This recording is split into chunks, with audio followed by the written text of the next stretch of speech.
Hello friends, welcome to my YouTube channel Learn to Codes. இன்னைக்கு நம்ம டே 6ல HTML என்ன பார்க்க போறோம்னா HTML CSS என்னன்னு பார்க்க போறோம். HTML CSS என்னன்னு பார்ப்போம். HTML CSS எதுக்கு யூஸ் ஆகுதுன்னா வெப் பேஜ்ல இருக்கிற HTML எலிமெண்ட் ஸ்டைல் பண்றதுக்காக இந்த HTML CSS யூஸ் ஆகுது. CSS நமக்கு வேரியஸ் ஸ்டைல்ஸ் ஆஃப் ப்ராப்பர்ட்டிஸ் நமக்கு கொடுக்குது. அது என்னென்ன ப்ராப்பர்ட்டிஸ்னா background colour, padding, margin, border colour, இது மாதிரி நிறைய ப்ராப்பர்ட்டிஸ் நமக்கு சிஎஸ்எஸ் ப்ரொவைட் பண்ணுறேன்னு சொல்கிறாங்க. எதுக்காகனா ஒரு வெப்சைட் ஆர் வெப்பேஜை ஸ்டைல் பண்ணுறதுக்காக. இந்த சிஎஸ்எஸ்ல இருக்கிற ஒவ்வொரு ப்ராப்பர்ட்டிக்கும் name and value pair confirm இருக்கும். இது எப்படி செப்பரேட் பண்ணியிருப்பாங்கன்னா செமிகாலன் மூலமாக இது செப்பரேட் பண்ணி வச்சுருப்பாங்க.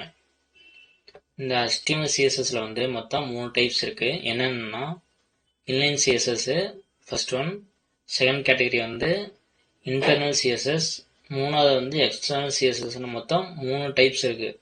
இதை நம்ம வரிசையை இப்போ பார்ப்போம். ஃபர்ஸ்ட் இன்லைன் CSS என்னன்னு பார்ப்போம். இந்த இன்லைன் CSS எங்க யூஸ் பண்ணுவாங்கன்னா ஒரு சிங்கிள் பேஜ் HTML மட்டும்தான் யூஸ் பண்ணுவாங்க. அதாவது இந்த இன்லைன் CSS எங்க யூஸ் பண்ணுவாங்கன்னா சிங்கிள் பேஜ் HTMLக்கு மட்டும் தான் யூஸ் பண்ணுவாங்க. ஸ்டைலுங்கிற ஒரு அட்ரிபியூட் யூஸ் பண்ணி நம்ம HTML எலிமெண்ட்ல இந்த CSS இன்சர்ட் பண்றோம். எக்ஸாம்பிள், இது h1 டேக் இருக்குன்னா அதுல ஸ்டைலுங்கிற ஒரு அட்ரிபியூட்டை இன்சர்ட் பண்ணி நமக்கு தேவையான நேம் வேல்யூ பேரை ஆட் பண்றோம். இப்போ நம்ம கலர் ப்ளூ கலர் வேணும்னா கலர் இஸ் ஈக்குவல் டு ப்ளூன்னு கொடுக்குறோம். இந்த ப்ளூ ஹெட்டிங் ப்ளூ கலர்ல சேஞ்ச் ஆயிரும். அடுத்து இந்த பேராகிராஃப் டேக் இருக்கா, இதுக்கு நம்ம ரெட் கலர் ஆட் பண்ண போறோம். ரெட் பேராகிராஃப் இருக்கா, ரெட் கலர் ஆட் பண்ண போறோம். ஸ்டைல்னு கொடுத்துட்டு இது கலர் இஸ் ஈக்குவல் டு ரெட்னு கொடுத்துக்கிறோம். இதை இப்போ நம்ம டெமோல பார்ப்போம். ஸ்டார்ட் போயிட்டு நம்ம டெக்ஸ்ட் எடிட்டர் ஓப்பன் பண்ணிக்கோங்க. நியூ ஃபைல் கொடுத்துக்கோங்க. அப்படியே சேவ் பண்ணிக்கோங்க. என்ன css.html கொடுத்துக்கோங்க. ஆல்ரெடி இருக்கு, அப்படின்னா நம்ம புதுசாக வேறு நேம் கொடுத்துக்கோம். HTML css.html கொடுத்துக்கோங்க. இப்போ HTML கொடுத்து டேப் கொடுத்தீங்கன்னா உங்களுக்கு வந்துடும். இங்கே HTML CSS டைப் பண்ணிக்கோங்க. இங்கே சென்டர்னு ஒரு டேக் கொடுத்து ஓப்பன் பண்ணி க்ளோஸ் பண்ணிக்கிறோம். ஏன்னா நமக்கு வெப்பேஜ் சென்டர்ல லோட் ஆகும், அப்படி தெரியறதுக்காக கொடுத்துருக்கேன். இங்க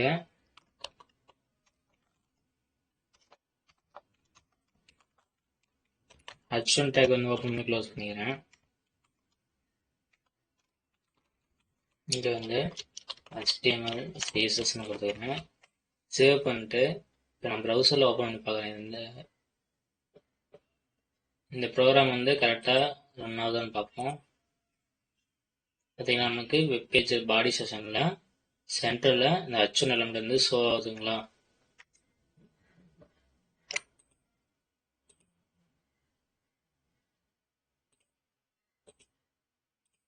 பார்த்தீங்களா, இப்போ நம்மளுக்கு டிஃபரன்ஷியேட் தெரியறதுக்காக நம்ம HR டேக் யூஸ் பண்ணிக்குவோம். ஆல்ரெடி பார்த்துருப்போம் பேராகிராஃப் டேக்ல.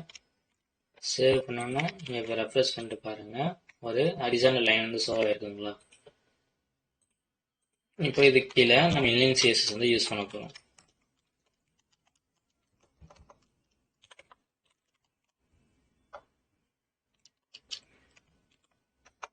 நம்ம இங்கே என்ன பார்த்தோமோ அதே கொடுப்போம். இப்போ h1 டேக்ல ப்ளூ ஹெட்டிங் இருக்கா, இங்கே h1 டேக் ஓப்பன் பண்ணி க்ளோஸ் பண்ணிக்கிறோம்.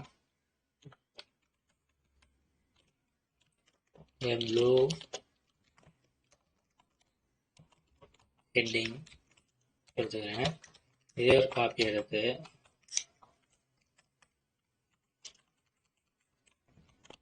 ரெட் ஹெட்டிங் கொடுத்துக்கிறேன்.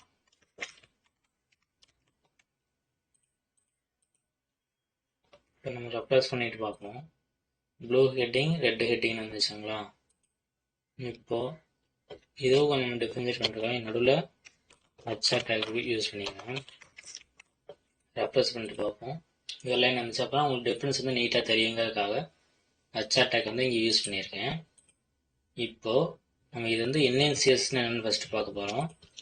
இன்லைன் சிஎஸ்எஸ்னால் இந்த இன்லைனாகவே அதுலேயே உங்களுக்கு மீனிங் வந்துச்சு. இன்லைன், அதாவது லைனில் நம்ம கொடுத்து எந்த டேக்கை வந்து நம்ம வந்து ஸ்டைல் ஆட் பண்ணமோ கரண்ட் டேக் அதுலேயே ஓப்பனிங் டேக்கில் வந்து நம்ம வந்து ஸ்டைல் வந்து ஆட் பண்ணிக்கலாம். ஸ்டைல்னு கொடுத்து என்டர் கொடுத்தீங்கன்னா உங்களுக்கு இது மாதிரி சின்டெக்ஸ் வந்துடும். நம்ம கலர் தான் சேஞ்ச் பண்ண போகிறோம். கலர் ஈக்குவல் டு செமிகாலன் கொடுத்துட்டு இப்போ எனக்கு ப்ளூ கலர் வேணுங்களா, ப்ளூன்னு டைப் பண்ணாவே உங்களுக்கு ஆட்டோமேட்டிக்காக சஜஷன் நிறைய கலர் சஜஷன் ஆகும்.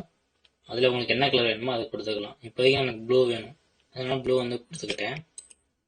இப்போ நான் சேவ் பண்ணிவிட்டு இங்கே ரெஃப்ரெஷ் பண்ணி பார்க்குறேன். இந்த வந்து நம்ம ப்ளூ கலர்லேருந்து சேஞ்ச் ஆகிருக்கும். ப்ளூ கலர் சேஞ்ச் ஆகிடுச்சிங்களா? இதுதான் இன்லைன் சிஎஸ்எஸ்ன்னு சொல்லுவாங்க. அதாவது இப்போ நம்மளுக்கு எந்த லைனில் வந்து ஒரு சிஎஸ்எஸ் வந்து ஆட் பண்ணமோ அதில் ஸ்டார்டிங் டேக்கில் வந்து ஆட் பண்ணுறது தான் இன்லைன் சிஎஸ்எஸ் சொல்லுவாங்க. அதே மாதிரி இந்த ரெட் ஹெட்டிங்ன்ற இதுக்கு நம்ம ஸ்டைல் ஆட் பண்ணுறோம். ரெட் கலர் ரெட்னு கொடுக்குறேன். சேவ் பண்ணிட்டு ரெஃப்ரெஷ் பண்ணிட்டு பார்க்குறேன். இது ரெட் கலர் நம்ம சேஞ்ச் ஆயிடுச்சுங்களா? அதான் இன்லைன் சிஎஸ்எஸ். அதாவது நம்ம பர்டிகுலர் லைனில் வந்து நம்ம சேஞ்சஸ் பண்ணோம், அதாவது ஸ்டைல் ஆட் பண்ணோம்னா டேகோட ஓப்பன் டேக்கில் வந்து ஸ்டைலுங்கிற ஒரு அட்ரிபியூட் இன்சர்ட் பண்ணி அந்த ப்ராப்பர்ட்டி வந்து யூஸ் பண்ணி நேம் வேல்யூ பேர் இன்சர்ட் பண்ணி நம்ம அந்த சிஎஸ்எஸ் வந்து இன்லைன் சிஎஸ்எஸ் வந்து யூஸ் பண்ணுறோம். அடுத்து இன்டர்னல் சிஎஸ்எஸ்னா என்னன்னா இதுவும் ஒரு சிங்கிள் HTML பேஜுக்கு தான் யூஸ் பண்ணுவாங்க. இந்த இன்டர்னல் சிஎஸ்எஸ் வந்து இந்த இன்டர்னல் சிஎஸ்எஸ் வந்து எங்கே பிளேஸ் ஆகிருக்குன்னா ஹெட்டரில் தான் இந்த ஸ்டைலுங்கிற இன்டர்னல் சிஎஸ்எஸ் வந்து பிளேஸ் ஆகிருக்கும். நம்மளே ஒரு காப்பி எடுத்து இங்கே பேஸ்ட் பண்ணிக்கிறோம்.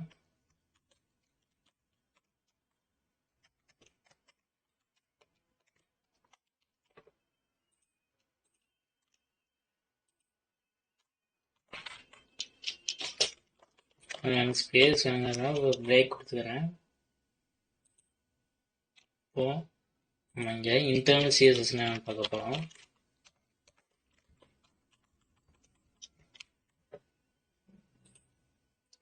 இன்டர்னல் சிஎஸ்எஸ் பார்க்க போகிறோம். அதுக்காக இங்கே வந்து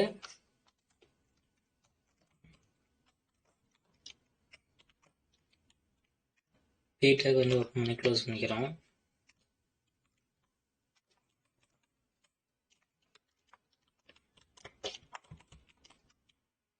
HTML CSS டைப் பண்ணிக்கிறேன். ரெஃப்ரெஷ் பண்ணிட்டு பார்க்குறேன். நம்மளுக்கு HTML CSSங்கிறது பேராகிராஃப் டேக்ல வந்து நம்மளுக்கு ஷோ ஆகிருக்குங்களா? இப்போ இதுக்கு நம்ம இன்லைன் சிஎஸ்எஸ் வந்து எங்கே இருக்குன்னு சொல்லியிருக்கோம்னா ஹெட்டர் ரீஜியனில் தான் இருக்குது. ஹெட்டர் செக்ஷனில் தான் இந்த இன்லைன் சிஎஸ்எஸ் வந்து இருக்கும்.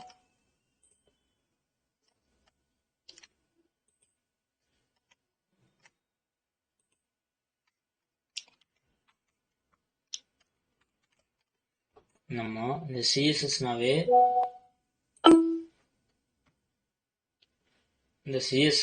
எதை மீன் பண்ணுதுன்னா ஸ்டைலு தான் மீன் பண்ணுதா. அதனால ஹெட்டர்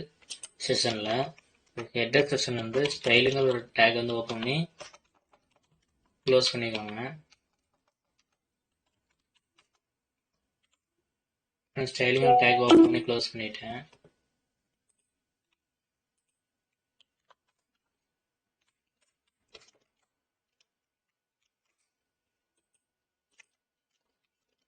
இப்போ நமக்கு இந்த P டேக் தான் வந்து நமக்கு ஸ்டைல் பண்ண வேண்டியதாக இருக்குது. அதனால் இங்கே டேரெக்டாக என்ன டேக் இருக்கோ அதை நம்ம கொடுத்துக்கலாம்.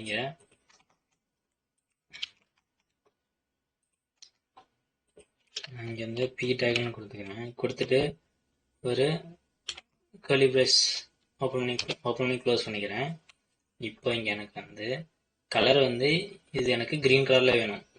அதாவது P டேக் வந்து எனக்கு க்ரீன் கலரில் ஷோ ஆகணும். அதுக்காக நம்ம வந்து இந்த டேகை வந்து இங்கே மென்ஷன் பண்ணியிருக்கோம். ஹெட்டர் டேக்ல வந்து ஸ்டைலுங்கிற சிஎஸ்எஸ் வந்து ஓப்பன் பண்ணி க்ளோஸ் பண்ணியிருக்கோம். இதில் பி டேக் மென்ஷன் பண்ணி நம்ம கர்லி பிரேஸ் ஓப்பன் பண்ணி நம்ம இங்கே கொடுத்துருக்கோம் ஸ்டைல் இங்கே கொடுத்துருக்கோமா, அதே வந்து ஹெட்டர் செக்ஷனில் வந்து ஸ்டைல் டேகாகவே கொடுத்துருக்கோம். இந்த இன்பிட்வீன் டபுள் கோட்ஸ் இருக்கா, இதுக்கு பதிலாக நம்ம இங்கே வந்து கர்லி பிரேஸ் வந்து கொடுத்துக்குவோம். அதாவது இந்த கலர் ப்ளூ வந்து எதை மென்ஷன் பண்ணுதுன்னா இந்த நேமும் வேல்யூ பேர் தான் மென்ஷன் பண்ணுது. இது நேமு, இது வேல்யூ பேர். இதை இங்கே கொடுக்குறோம், ஒரு கலர் கொடுக்குறோம். சரி, இதில் வந்த மாதிரி இதில் நமக்கு சஜஷன் ஆகும். கலர் வந்து இப்போ எனக்கு க்ரீன் கலரில் வேணும். க்ரீன் கொடுத்து சேவ் பண்ணிக்கிறோம். பார்த்தீங்கன்னா இந்த HTML CSSங்கிறது பேராகிராஃப் டேக் உள்ள இருக்குது. இந்த பேராகிராஃப் டேக்கை வந்து நம்ம இன்டர்னல் CSS மூலமாக ஹெட்டர் டேக்கில் இன்சர்ட் பண்ணி பி டேக் வந்து கால் பண்ணுறோம். கால் பண்ணி இந்த கலரை வந்து எனக்கு க்ரீன் கலரில் வேணும்னு சொல்கிறோம். இப்போ நம்ம ரெஃப்ரெஷ் பண்ணிட்டு பார்த்தோம்னா இந்த டேக் வந்து நமக்கு க்ரீன் கலரில் ஷோ ஆகும். பார்த்தீங்களா, க்ரீன் கலரில் ஷோ ஆகுதுங்களா? இது எனக்கு சின்னதாக தெரியுதுனால இப்போ வந்து நான்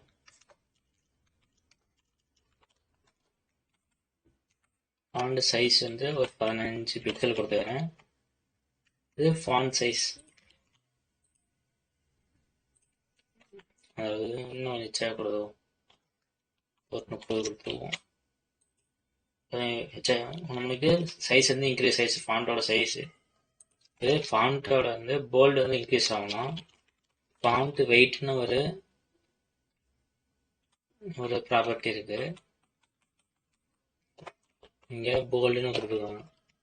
போல்டுன்னு கொடுத்து சேவ் பண்ணிங்கன்னா இந்த HTML CSS வந்து நம்மளுக்கு இப்போ போல்டாக ஷோ ஆகும்.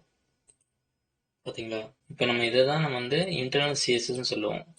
இன்டர்னல் CSSன்னு என்னன்னா பாடி செக்ஷனில் இருக்கிற ஏதாச்சும் ஒரு டேக் வந்து நம்ம வந்து இப்போ வந்து டிசைன் பண்ணோம்னா அந்த டேக் நேம் வந்து ஹெட்டர் டேக்ல வந்து ஸ்டைலுங்கிற ஓப்பன் பண்ணி அதில் மென்ஷன் பண்ணி நம்ம கர்லி பிரேஸ் ஓப்பன் பண்ணி க்ளோஸ் பண்ணிட்டு அதுக்குள்ளே நம்ம வந்து ப்ராப்பர்ட்டி வந்து கொடுத்தோம்னா அந்த ப்ராப்பர்ட்டிக்கு ஏற்ற மாதிரி அந்த டேக் வந்து ஃபங்க்ஷன் ஆகும், அதாவது ஸ்டைல் ஆகும் அப்படின்னு சொல்கிறாங்க.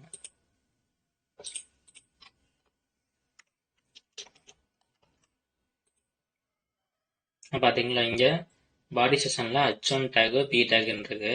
இதை வந்து ஸ்டைல் பண்ணுறதுக்காக நம்ம ஹெட்டர் பொசிஷனில் வந்து ஸ்டைலுங்கிற ஒரு CSS வந்து ஆட் பண்ணியிருக்கோம். இந்த பாடி வந்து பாடின்னு இந்த டேக் ஃபுல்லாக, இந்த டேக்குள்ள இருக்கிற எல்லாமே பேக்ரவுண்ட் கலர் வந்து பவர்டு ப்ளூவாக கொடுத்துருக்காங்க. இதை டெஸ்ட் பண்ணி பார்ப்போம்.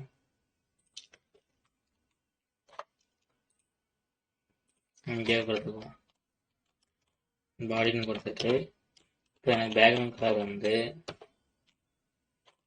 இப்போ என்ன கலர் கொடுப்போம், பிங்க் கலர்னு கொடுப்போம். ரெஃப்ரெஷ் பண்ணிட்டு பார்ப்போம், நம்மளுக்கு பிங்க் கலரில் மாறிடுச்சுங்களா. அதான் இதான் இன்டர்னல் CSSன்னு சொல்கிறோம். அதாவது ஒரு பாடி செக்ஷன் இருக்கிற டேகை வந்து ஏதாச்சும் ஒரு டேகை வந்து மென்ஷன் பண்ணி நம்ம ஸ்டைல் டேக்ல வந்து ஹெட்டர் டேக்ல இருக்க ஸ்டைல் டேக்குள்ளே வந்து அதை மென்ஷன் பண்ணி நம்மளுக்கான ஒரு ப்ராப்பர்ட்டி நேம் வேல்யூ பேர் வந்து அசைன் பண்ணுறோம். அதுக்கு ஏற்றாப்படி நம்ம வந்து ப்ரௌசரில் வந்து அதோட ஃபங்க்ஷன் வந்து ஷோ ஆகும். நம்ம அடுத்ததான் எக்ஸ்டர்னல் CSSன்னு என்னென்னு பார்ப்போம். எக்ஸ்டர்னல் CSS வந்து எதுக்கு யூஸ் பண்ணுறாங்கன்னா இதுக்கு முன்னாடி ரெண்டு பார்த்த CSSலாம் இன்லைன் CSSம் இன்டர்னல் CSSம் சிங்கிள் பேஜ் HTML பேஜ் மட்டும் தான் யூஸ் பண்ணுவாங்க. பட் ஆனால் இந்த எக்ஸ்டர்னல் CSS வந்து மோர் தென் சிங்கிள் பேஜுக்கு இது வந்து இந்த எக்ஸ்டர்னல் CSS வந்து யூஸ் பண்ணிக்கலாம் சொல்கிறாங்க. இது வந்து ஹெட்டர் செக்ஷனில் தான் லொக்கேட் ஆகிருக்கும். இந்த எக்ஸ்டர்னல் CSSல வந்து புதுசாக என்ன ஆட் பண்ணுறாங்க, லிங்க் ஆட் பண்ணுவாங்க. இது எதுக்குன்னா எக்ஸ்டர்னலாக ஒரு CSS ஃபைலை வந்து HTML ஃபைலோட ஆட் பண்ணுறதுக்காக இந்த லிங்க்குங்கிற ஒரு டேக் வந்து யூஸ் பண்ணுவோம். இப்போ நம்ம இதை டெமோவில் பார்ப்போம்.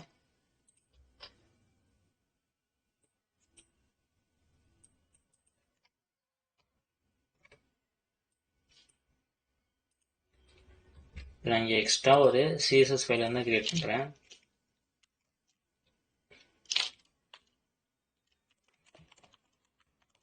index.css கொடுத்துக்கிறேன்.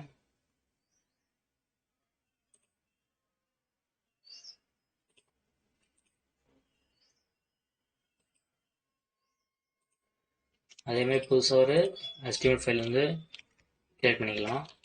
இதுக்கு index.html கொடுத்துக்கிறேன். இப்போ HTML டைப் பண்ணி ஒரு டேப் கொடுத்துக்கிறேன். இப்போ நமக்கு நார்மலாக டிஃபால்ட்டாக ஒரு இந்த ஸ்ட்ரக்சர் வந்திருக்கும். இதுக்கு டைட்டில் வந்து எக்ஸ்டர்னல் CSSன்னு கொடுத்துக்கிறேன். இந்த பேஜ் வந்து லோட் ஆயிடுச்சுங்களா?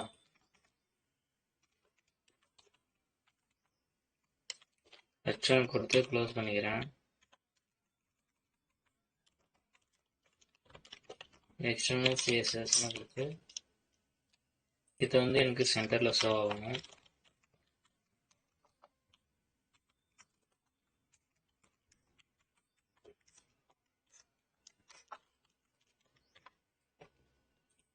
சேவ் பண்ணிக்கிறேன். இதை ரெப்ரெஸ் பண்ணிட்டு பார்க்குறோம். எக்ஸ்டர்னல் CSS வந்து நமக்கு ஒரு பாடி செஷனில் சென்டரில் ஷோ ஆகுதுங்களா? அந்த சென்டர் டேக் யூஸ் பண்ணி நம்ம H1 டேக் வந்து கொடுத்தனால நம்மளுக்கு வெப்பேஜில் வந்து சென்டரில் டிஸ்பிளே ஆகுது.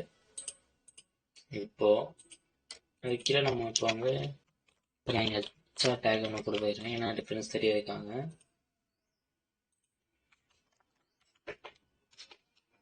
இப்போ H2 டேக் கொடுத்துக்கிறேன். இப்போ இதில் ஏதாச்சும் ஒரு கண்டென்ட் வந்து டைப் பண்ணிக்கிறோம்.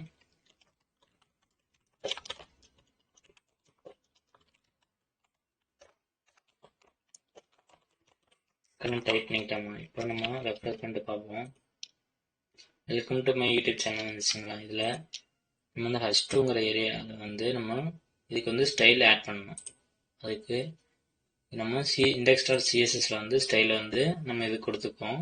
அதுக்கு முன்னாடி இந்த index.css ஃபைலை வந்து இந்த HTML ஃபைலை வந்து லிங்க் பண்ணணும். அதுக்காக இந்த ஹெட் டேக்குள்ள நீங்கள் வந்து லிங்க்னு டைப் பண்ணாலும் ஆட்டோமேட்டிக்காக உங்கள் சஜஷன் காட்டும். இதுக்கு என்ட்ரு கொடுத்துக்கோங்க. கொடுத்துட்டீங்களா? இப்போ உங்களுக்கு இங்கே பார்த்த மாதிரியே உங்களுக்கு இங்கே லிங்க் வந்து ஆட் ஆயிடுச்சுங்களா? இதை வந்து எதை ரெஃப்ரெஷ் பண்ணாங்க இந்த லிங்க் பண்ணோம். இது வந்து சம்திங் ஒரு ஃபைலை வந்து லிங்க் பண்ணுறதுக்காக இந்த லிங்க்குங்கிற டேக் வந்து இந்த லிங்க் டேக்கோட பர்பஸ் என்னென்னா சம்திங் ஒரு ஃபைலோ டாக்குமெண்ட்டோ அதை வந்து இந்த HTML பேஜோட லிங்க் பண்ணுறதுக்காக யூஸ் ஆகுது. இந்த ரெல்லு எதை ரெஃபரன்ஸ் இந்த ரெல்லு வந்து எதை மீன் பண்ணுதுன்னா ஸ்டைல் சீட்டாக தான் இருக்கணும் அப்படின்னு சொல்லுது. இந்த டைப் வந்து எப்படி இருக்குன்னா text/CSSன்னு இருக்கும். இது வந்து டைப் வந்து டெக்ஸ்டாக இருக்கும் அல்லது CSSஆக இருக்கணும் அப்படின்னு சொல்லுது. இந்த href வந்து எதை மீன் பண்ணுதுன்னா அதாவது ஒரு ஃபைலை வந்து ரீடைரக்ட் பண்ணி இந்த பேஜுக்கு வந்து கொண்டு வரும். அதுதான் இந்த href வந்து மீன் பண்ணுது. இப்போ நம்ம இங்கே வந்து index.css வந்து இம்போர்ட் பண்ண போகிறோம். இம்போர்ட் பண்ணிட்டோம். இப்போ நமக்கு இந்த பேஜோட கலரை வந்து பேக்ரவுண்ட் கலரை வந்து சேஞ்ச் பண்ணுவோம். index.css இருக்குங்களா? இங்கே index.css இருக்கு. இப்போ பாடிக்கான பேக்ரவுண்ட் கலர் வந்து நம்ம சேஞ்ச் பண்ண போகிறோம். பாடி கொடுத்து கலிபேஸ் அப்படின்னு க்ளோஸ் பண்ணிக்கிறோம். Background colour equal to background colour வந்து எல்லோ கிரீனு கொடுத்துக்கிறேன். இப்போ சேவ் பண்ணிட்டு ரெஃப்ரெஷ் பண்ணிட்டு பார்க்குறோம் சேஞ்ச் ஆகுது இல்லையான்னு பார்த்துக்கோங்க.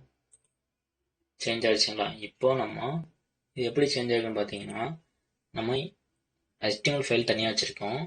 அதே சமயம் CSS ஃபைல் தனியாக வச்சுருக்கோம். இந்த CSS வந்து எப்படி இந்த HTML வந்து ரிஃப்ளெக்ட் ஆகுதுன்னா இந்த லிங்க்குங்கிற ஒரு டேக் மூலமாக தான். இந்த hrefன்னு யூஸ் பண்ணி இந்த index.css ஃபைலை வந்து இங்கே இம்போர்ட் பண்ணியிருக்கோம். அதாவது ஃபஸ்ட்டு இந்த HTML வந்து ஃபஸ்ட் ரன் ஆகும். அதுக்கப்புறம் இங்கே மேலே லிங்க்குக்கு போவோம். லிங்க்கில் வந்து எதை வந்து நம்ம இம்போர்ட் பண்ணியிருக்கோமோ index.css வந்து லிங்க் பண்ணியிருக்கோமா இப்போ அந்த ஃபைலுக்கு போவோம். இப்போ இங்கே என்ன கொடுத்துருக்கோம்? பாடியில் வந்து பேக்ரவுண்ட் கலர் வந்து க்ரீன் எல்லோவோ நமக்கு சேஞ்ச் பண்ணணும் அப்படின்னு சொல்லி கொடுத்துருக்கோம். அதுக்கப்புறம் அது அங்கேருந்து இங்கே வந்து லோட் ஆகிட்டு நமக்கு பேக்ரவுண்ட் கலர் வந்து க்ரீன் எல்லோவோ நமக்கு சேஞ்ச் பண்ணி தரோம். இதுதான் இந்த எக்ஸ்டர்னல் CSSன்னு சொல்லுவோம். மோஸ்ட்டாக நம்ம இந்த எக்ஸ்டர்னல் CSS தான் யூஸ் பண்ணுவோம். இன்பிட்வீன் ஏதாச்சும் சின்ன சின்ன ப்ராஜெக்ட்டுக்கு வந்து அந்த இன்டர்னலாக இன்லைன் சிஎஸ் வந்து யூஸ் பண்ணுவோம். இப்போ இந்த 3 சிஎஸ்எஸ்க்கும் உள்ள டிஃப்ரென்ஸ் வந்து பார்க்க போகிறோம். Inline CSS, internal CSS, external CSS. இதோட ப்ரிஃபரன்ஸ் எப்படி இருக்குன்னு பார்ப்போம். இப்போ நம்மளுக்கு பேக்ரவுண்ட் கலர் வந்து க்ரீன் எல்லாரும் கொடுத்துருக்கோமா, இப்போ அது எக்ஸ்டர்னல் சிஎஸ்எஸ். இப்போ இன்லைன் சிஎஸ்எஸ் வந்து இந்த ஃபைலில் யூஸ் பண்ணி பார்க்குறேன். இப்போ எனக்கு ஸ்டைல் ஆட் பண்ணுறோம். பேக்ரவுண்ட் கலர் வந்து எனக்கு இது வந்து ரெட் கலரில் வேணும், ரெட் கலர் கொடுத்துக்கிறேன். இப்போ நம்மளுக்கு இதே க்ரீன் கலரில் ஷோ ஆகுமா அல்லது இந்த ரெட் கலர் ஷோ ஆகுமான்னு பார்ப்போம். நமக்கு ரெட் கலர் தான் ஷோ ஆகிருக்கு. ஏன்னா இந்த சிஎஸ்எஸ்ல இன்லைன் சிஎஸ் தான் மோர் ப்ரிஃபரன்ஸாக இருக்கும் கம்பேர்ட் டு இந்த 2 சிஎஸ்எஸோட. ஃபர்ஸ்ட் லைன் என்ன கொடுத்துருக்கோமோ அதை தான் ஃபர்ஸ்ட் வந்து எக்ஸிக்யூட் பண்ணும். அதுக்கப்புறம் தான் இன்டர்னலுக்கு போகும், அதுக்கப்புறம் தான் எக்ஸ்டர்னலுக்கே போகும். நம்ம எக்ஸ்டர்னலுக்கு என்னதான் கொடுத்துருந்தாலும் இன்லைன் சிஎஸ்எஸ்ல ஏதாச்சும் கொடுத்துருந்தா அதை எக்ஸிக்யூட் பண்ணிருப்பான், அதை மட்டும் தான் எக்ஸிக்யூட் பண்ணும். எக்ஸ்டர்னல் சிஎஸ் வந்து அது வந்து போகாது. இதான் இந்த சிஎஸ்எஸோட டிஃப்ரென்ஸ் சொல்லுவோம். ஃபர்ஸ்ட் ப்ரிஃபரன்ஸ் வந்து என்னைக்குமே இன்லைன் சிஎஸ்எஸ் தான் ஃபர்ஸ்ட் ப்ரிஃபரன்ஸ். ரெண்டாவதா தான் இன்டர்னல் சிஎஸ்எஸ். அதாவது இந்த ஹெட்டர் பொசிஷன்ல ஸ்டைலுங்கிற டேக் ஓப்பன் பண்ணி க்ளோஸ் பண்ணி கொடுத்துருப்போம், அதை இன்டர்னல் சிஎஸ்ன்னு சொல்லுவோம். தேர்ட் ப்ரிஃபரன்ஸ் தான் நம்மளுக்கு வந்து எக்ஸ்டர்னல் சிஎஸ் வந்து ப்ரிஃபரன்ஸ் வந்து கொடுப்போம். இன்னைக்கு ஒரு டாபிக் வந்து ஓவர். நெக்ஸ்ட் அடுத்த கிளாஸ்ல இருந்து என்ன பார்ப்போம்னா டே 7ல HTML லிங்க்ஸ் என்னன்னு பார்ப்போம். இது சம்மந்தமாக டவுட் ஏதாச்சும் இருந்துச்சுன்னா கமெண்ட் பண்ணுங்க. நோட்ஸ் என்ன கமெண்ட் பண்ணுங்க, நான் உங்களுக்கு சென்ட் பண்றேன்.